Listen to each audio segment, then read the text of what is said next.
आप देख रहे हैं साधना टीवी।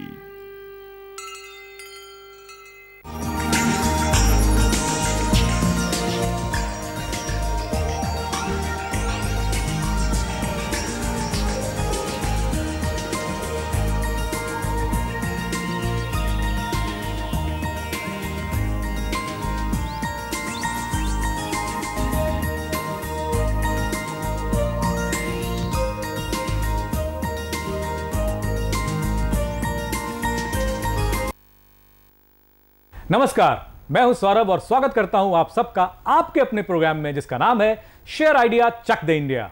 और मैं हूं गजल और शेयर आइडिया चक दे इंडिया में आप सभी का तहे दिल से स्वागत करती हूं। गजल, आइडिया की बात हो रही है, क्या लगता है आपको एक आइडिया कितना पावरफुल होता है? सौरभ, मेरे ख्याल से हर आइडिया पावरफुल होता है अगर उसको सही वे में प्लान किया जाए और उस प्लानिंग को सही वे में एग्जीक्यूट किया जाए तो एक छोटा सा आइडिया भी पूरी की पूरी तस्वीर बदल देता है, फिर चाहे वो एक इंडिविजुअल हो, सोसाइटी हो या फिर पूरा का पूरा देश ही क्यों ना हो। As they say, one thing stronger than all the armies in the world and that is an idea। पूरी तरह से सहमत हूं मैं आपसे गजल।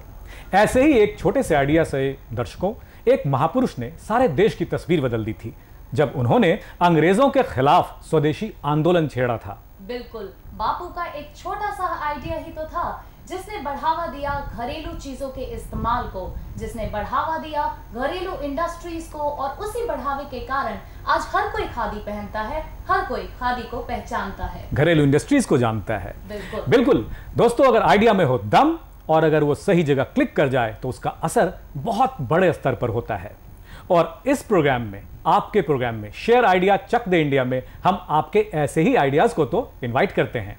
बिल्कुल, तो दोस्तों अगर आपके पास हैं कुछ इनोवेटिव बिजनेस आइडियाज तो शेयर कीजिए अपने आइडियाज हमारे साथ, हमें कॉल कीजिए हमारे हेल्पलाइन नंबर 011-2222-4444 पर और शेयर कीजिए अपने आइडियाज हमारे साथ और उन आइडियाज में से चुनेंगे हम एक बेस्ट आइडिया जिस पर करेंगे चर्चा अपने बिजनेस एक्सपर्ट के साथ। आपके पास होगा हर हफ्ते 6 दिनों का वक्त, आप अपने आइडियाज बताइए, हमारे फोन नंबर पर बताइए और जहां तक बेस्ट आइडिया का सवाल है वो चुनेंगे हमारे एक्सपर्ट्स और आपको अपने बेस्ट आइडिया के लिए इन्वेस्टर्स भी इसी प्लेटफॉर्म पर मिलेंगे और आप इन्वेस्टर्स भी इसी फोन नंबर पर हमें कॉल कर सकते हैं। बिल्कुल, और आज का शो है बेहद खास, क्या कहते हैं सौरभ, बता दी जाए दर्शकों को आज के शो की खास बात? बिल्कुल बता दिया जाए। और दर्शकों, आज हमारे साथ एक खास शख्सियत मौजूद है हमारे साथ स्टूडियो में, उनका हम स्वागत करेंगे। उनका नाम है, स्वागत कीजिए, मिस्टर ग्लैडविन डेविड। डेविड जी, बहुत बहुत स्वागत है। डेविड जी, आप कॉर्पोरेट ट्रेनर हैं, आप ऑथर हैं जी, आप हर तरह से ह्यूमन रिसोर्स एक्सपर्ट हैं, बिजनेस एक्सपर्ट हैं, बहुत सारी फैसिलिटीज में बहुत से मल्टी फैसेटेड पर्सनालिटी हैं। बहुत बहुत स्वागत है आपका सबसे पहले तो। और गजल जी, आप पहला सवाल लेंगे। बिल्कुल डेविड जी, आप आए हैं हमारे शो शेयर आइडिया चक दे इंडिया में, तो सबसे पहले शुरुआत करते हैं आइडिया से। आइडिया हमारे शो की थीम है, हमारे शो का बेस है, तो मैं जानना चाहूंगी कि आपके नजरिए से, आपके पॉइंट ऑफ व्यू से एक आइडिया क्या है? देखिए, अगर डेफिनेशन की बात की जाए तो मैं ये कहूँगा कि idea is a thought, a positive thought which triggers someone to do something. ये एक सोच है जो कि किसी इंसान को कुछ करने को प्रेरित करती है।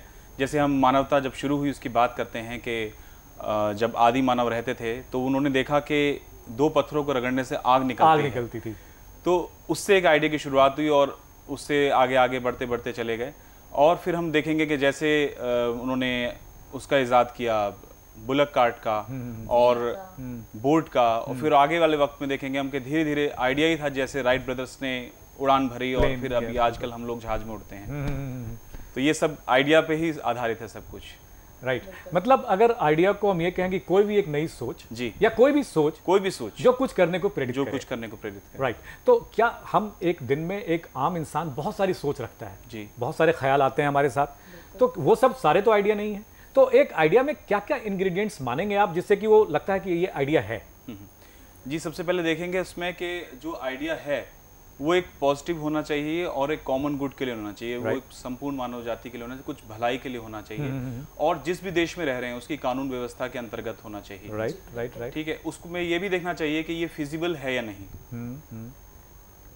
कई बार ऐसा होता है कि हमारे पास उतनी स्पेस नहीं होती कंपैटिबिलिटी की भी बात अगर हम करें कि उतनी स्पेस नहीं होती, लेकिन फिर भी हम उसमें कुछ प्लान कर लेते हैं जो कि इम्पॉसिबल है। लेकिन आइडिया ऐसा होना चाहिए जो कि तमाम जो उसकी अलग अलग मतलब उसको कंटिन्यू किया सके, प्लानेबल होना चाहिए, एक्सिक्यूशन किया जा सके। तो अगर बात करें, समअप करें, तो यानी कि आइडिया में इंग्रेडिएंट्स के तौर पर अगर बात करें तो पॉसिबिलिटीज होनी चाहिए, फिजिबिलिटी होनी चाहिए, एक्सिक्यूशन के लायक होना चाहिए, एग्जीक्यूशन के लायक, बिल्कुल सही, राइट। बिल्कुल। ये सारी तो बात अगर हम इन चीज़ों के अलावा एक मार्केट रिसर्च नाम का एक टर्म होता है, उसकी कितनी इंपॉर्टेंस होती है एक आइडिया को एक आगे प्लान बनाने में, एग्जीक्यूशन में? तो जी, जितने भी बिजनेस ग्रुप्स हैं आजकल, वो किसी भी अपने नए प्रोडक्ट को लॉन्च करने से पहले या कॉन्सेप्ट को लॉन्च करने से पहले वो उस पर अच्छा रिसर्च करते हैं। उन शहरों में जिस टारगेट लोगों के पास जा रहे हैं, अगर वो रूरल के पास जा रहे हैं, अर्बन के पास जा रहे हैं, वहाँ पे वो उसको देखते हैं कि क्या ये फिजिबल है या नहीं है। और इसकी इस अप्रोच के बाद ही उनका ये पता चल पाता है कि किस तरह से उनको रिटर्न ऑन इन्वेस्टमेंट आएगा। तो क्या मार्केट रिसर्च टारगेट पीपल, मतलब जैसे हर प्रोडक्ट का या हर जो आइडिया जो किसी के ख्याल आता है तो उसका टारगेट अलग अलग लोग होते हैं, तो इस तरह का रिसर्च भी किया जाता है? इस तरह का रिसर्च भी किया जाता है कि हम यंग जनरेशन को टारगेट कर रहे हैं या कॉमन मासेस के लिए है या अर्बन क्लास के लिए है या रूरल के लिए, उन सब का पूरा अप्रोच लिया जाता है। और अगर एक इन्वेस्टर, क्योंकि हमारे प्रोग्राम में हमने दर्शकों को बताया कि आप इन्वेस्टर्स भी हमें इसी फ़ोन नंबर पर कॉल कर सकते हैं। इनफैक्ट हमारा प्रोग्राम, जैसा कि मैं आपको बताऊं कि एक पुल है आइडिया और इन्वेस्टमेंट के बीच में, तो बहुत सारे जाहिर है हमारे इन्वेस्टर्स भी देख रहे होंगे। तो एक इन्वेस्टर क्या क्या देखता है एक आइडिया में कि हाँ चलो इस आइडिया पर मैं इन्वेस्ट करने को तैयार हूँ? इन्वेस्टर्स ये देखते हैं पहली बात कि ये जो आइडिया दिया गया है वो कितना फिजिबल है और क्या उसका मार्केट कॉम्पिटिटर मौजूद है या नहीं है। Right, market competitor. जी। तो मार्केट कॉम्पिटिटर है तो उसको अगर हम मार्केट में हम पेनिट्रेट कर रहे हैं तो हम क्या ऐसा करें कि उसको हम कंपटीशन दे सकें या आगे बढ़ सकें। जी। और कम जो इन्वेस्टमेंट है उसकी कम से कम हो और जो रिटर्न ऑन इन्वेस्टमेंट हो ज़्यादा हो। रिटर्न ऑन इन्वेस्टमेंट, इसकी बात कर रहे हैं आप कि मतलब इन्वेस्टर देखता है कि रिटर्न ऑन इन्वेस्टमेंट कितना होगा सबसे पहला। तो वो उसको कैसे मेजर करेगा? वो मान लीजिए कि अगर किसी को 10,000, 15,000, 20,000, 10 लाख लगाना है तो उसी हिसाब से उस आइडिया को तोलेगा वो, तो उस पर वो कैसे मेजर करेगा कि नहीं अब मैं आगे बढ़ूं, अब आई एम रेडी? जैसे उसने ये प्रोडक्ट लॉन्च करने से पहले कोई भी अपना सर्वे किया, कंडक्ट किया, उससे वो ये देखेगा कि क्या मुझे रिटर्न आएगी या नहीं आएगी, और कॉस्ट जो है पहले ही तय कर ली, आइडिया का जो कॉस्ट है, आइडिया का जो कॉस्ट है और इस प्रोडक्ट का जब ये डेवलप होगा एक्जीक्यूशन का जो कॉस्ट है, फाइनली जब ये प्रोडक्ट होगा तो जब इसकी सेल होगी, ये मेरी टारगेट पीपल हैं, तो उसका वापस रिटर्न क्या होगा वो ऐसे कैलकुलेट करेंगे, असेस करके आगे बढ़ेंगे। जी। और डेविड जी, क्या ऐसा भी होता है, जैसे आपने कहा नई सोच या सोच कही आपने जी, तो जरूरी तो नहीं कि हर बार एक नई सोच ही आइडिया बन जाए, ऐसा भी तो हो सकता है कि क्या कहना चाहेंगे गजल की, मतलब जो आइडिया को मेंटेन करने के लिए, किसी काम को मेंटेन करने के लिए भी आइडिया, नए नए आइडिया चाहिए, उस चीज को आगे कंटिन्यू किया जाए। आप बिल्कुल सही कह रहे हैं। आइडिया कोई ऐसी नहीं है कि कोई नई सोच हो, ये कोई पुरानी चीज को रिफाइन करना भी एक आइडिया है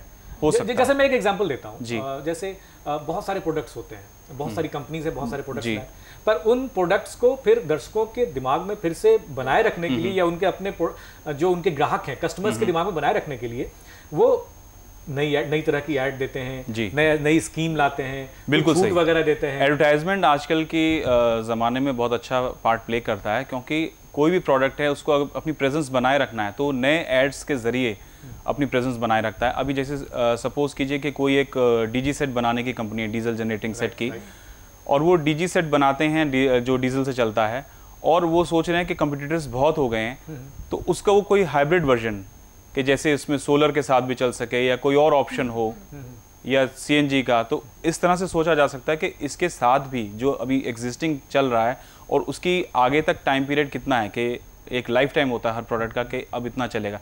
जैसे आप देखिए पहले पेजर आए थे और पेजर का जो वक्त था वो बहुत कम था, क्योंकि उसके इमीडिएटली बाद मोबाइल्स आ गए, तो टेक्स्ट मैसेजिंग है जो कि पेजर से होती थी अब वो मोबाइल से होने लगी, तो ये सब चीज़ें देखी जाती हैं। अच्छा, और जैसे अब कहते हैं कि एक आंकड़े के अनुसार कि 35 सालों में पेट्रोल खत्म हो जाएगा, जी, फ्यूल जो है जी, तो यहाँ भी आइडिया के लोगों के दिमाग में आ रहा हो, जैसे सुना है दक्षिण अमेरिका में, ब्राज़ील में अल्कोहल से गाड़ियाँ चलती हैं, पानी से, हाइड्रोजन से, तो यहाँ भी आ रहा है। आप देखिए कि पहले लोग सिर्फ पेट्रोल जानते थे, डीजल था, फिर अभी सीएनजी है।